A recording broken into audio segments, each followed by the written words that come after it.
And I tried hard to be proud of my service, but all I could feel was shame. And racism could no longer mask the reality of the occupation. These were people, these were human beings.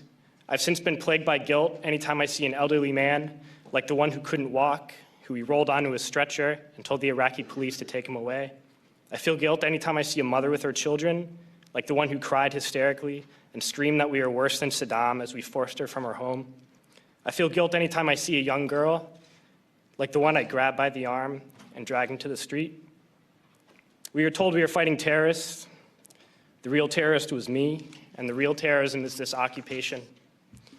And the ruling class, the billionaires who profit from human suffering, who care only about expanding their wealth, controlling the world economy, understand that their power lies only in their ability to convince us that war, oppression, and exploitation is in our interest.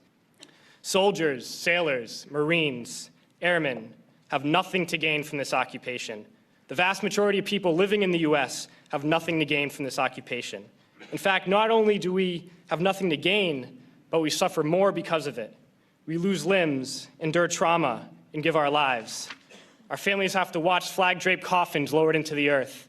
Millions in this country without health care, jobs, or access to education must watch this government squander over $450 million a day on this occupation. Poor and working people in this country are sent to kill poor and working people in another country to make the rich richer.